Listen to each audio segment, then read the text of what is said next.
moment I realised I wanted to race a bike, I reckon initially when I was younger, I reckon I'd have been about it turns out after quite late, 14 years old, I thought I'd love to have a go at this. And you sort of look, because I did so much spectating as a kid, you see. I've been everywhere with my dad watching and the rest of it. And I've been to mainly the road race. You stand at the side of the TT, the track at the TT, and you look in the car at bikes coming past. And for some reason, I always wanted to do it, always solo. Because when my dad racing sidecars, everyone says to me, "Oh, did you ever want to go race sidecars?"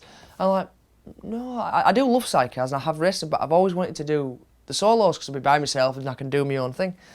But I didn't start racing until like 18 years old, and then it sort of spiraled from there really. But I never envisaged what I'm doing now.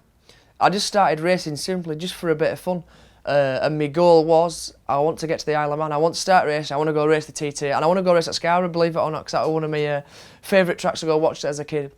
I was spectating there at the weekend, and I was speaking to Andy, one of the new organisers, and I says, believe it or not, I'm stood at the side of the fence now watching the Gold Cup.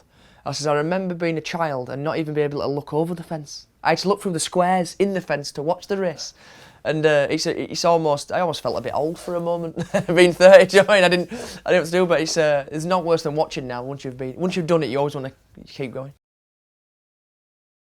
To get to the TT, at first, I went and did a couple of short circuits, and then we wanted to get the road race experience. I went to go race in Ireland. My first ever road race was Scarborough back in 2007, I think, 2007, 2008, something like that. I went and did Scarborough for the first time, and then I crashed actually. I crashed through the cafe doors my first time then, which wasn't ideal. And then I think the second time at Scarborough, I won the B final. And then after I'd done that, I went to go race in Ireland. I did all the Cookstown, Armoy, I did a lot of stuff like that. I think Bush was my first road race. To get the experience of road racing. It sounds like when you familiarise yourself with stuff being close to you and things like this. And then after that, I went to go do the TT for the first time in 2011.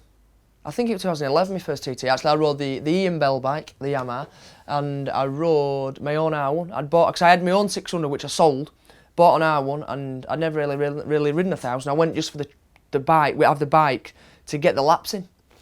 And I remember, I think it was Milky Quayle was the rider liaison officer, so he sort of took us out the first night and you sort of got to ride round the place. And I was quite familiar because I'd done sort of laps before and I had a good idea where we were going. And then once you'd done your first familiarisation lap, then you got let loose and it all spiraled from there really.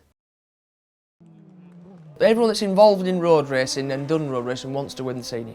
Regardless of any race, but with me I just wanted to win a TT at first. I never envisaged a specific race, I just had love to win a TT. And then I did it in 2014 on a twin. And I thought, well, I've done it now, what do I do now? I thought, right, our next goal is I want to win on a bigger bike. So then I was set, then I went to one in on a 600 and I'd done that. I thought, right, now the goal is to win on the big bike. And now I've won the senior on the big bike, so now I've got the full fleet, I've won on every class of bike there. And I've got the trophies, and then you just you've still got the bug and you just want to keep going.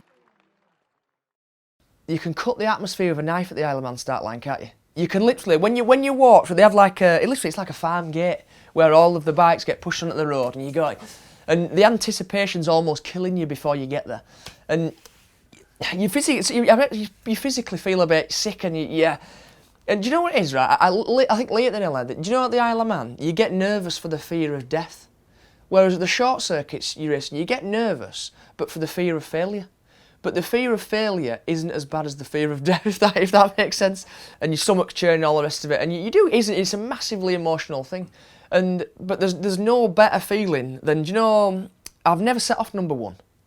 But I would like to at some point. And once someone's set off in front of you and you see them just disappear, and they disappear, and you'd see the head disappear down the crest of Braille, and then the road's all yours, and it's almost an eerie silence, even though the bike's running, the engine's running, and it's just you've got a little green light in the porter cabin on your right hand side, and you've got that in your peripheral, and you've got the guy with a hand on your shoulder, and once he gives you the tap and the green light comes on, you go, and then everything that you've even considered and thought about and nervousness just disappears, and you just concentrate on the job at hand. And it's almost a moment of, setting off's relief. You get the same, almost a bit of relief when you set off to when you finish the race. But when you're in the race, you can't describe it. until you've done it. It's just one of them things. Inspirations when I first started, there were so many different riders at the top of the TT. Obviously I watched John win on various bikes. There's so many to go. You've got Ian Locker, you've got David Jeffries. He were local to me, just down the road. And it were mainly road races I looked up to, because that's where I was. That's the world I were in, if that makes sense. The thing with my team, everybody in my team's raced. Every mechanics and manager, they've all raced bikes, whether it's been motocross racing, superstock racing, and they have got such a good understanding of what the bike needs to be, what can go wrong, and they're all genuinely nice people. The whole team is, from Clarissa to everybody in the team is just, they're all realistic people. If you have a bad day, they don't get the huff on. They say it's just a bad day, we'll just move forward and go look forward to the next good day. And we'll all just move forward together. There's no bickering, there's none of this. It's just we all just get on with the job. We know what we want to do. You know what it takes to win now.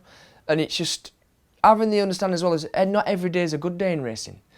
The silliest little things can go wrong. Like we had an 18-second lead of the Superbike race in 2018, and we had a clutch failure, and we didn't throw a strop. We sort of went back to the drawing board, sat down as a team, and said, right, why has this happened? We got to the bottom, it figured out why it happened, and then right, move forward. And then in the next race, it didn't happen. It's the things like that. Whereas sometimes people can get ate up and stuff. Whereas we sort of have a bit of a different approach, and we're all open. If we don't agree with something that somebody in the team says, that somebody says, we'll say, I don't agree with that.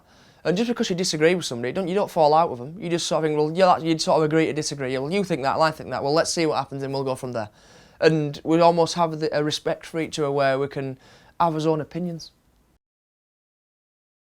I'm still enjoying what I'm doing, and I've always said, because road racing is dangerous. We all know road racing is dangerous, and we all know what can happen. And if I wasn't in it 100%, I wouldn't do it. When I get to a stage, I think, where, do you know what? If I have a second doubt and I think I don't want to do this, I think I'll just stop. I'll say, I'm sorry, but I've had enough, and I'll just go and, I don't know, work at Tesco's. I don't know what I'll do. I don't know. I don't know. I'll think I'll have to go do something. I've always liked to. I love as you can see in my garage, I love the mechanical side of things. So I'd like to go work in a team, because I've been, again, with all the people I work with that have actually raced bikes and now they work on bikes. I genuinely think I'd like to go do something like that when I finish, and then I could always give my experiences to somebody that wants to win the races and that wants to try and build their way up. And I can say, well, I'll never tell them what to do, but I can advise them as I've been taught throughout my life. So I can always give the things I've learned along the way to try and help them.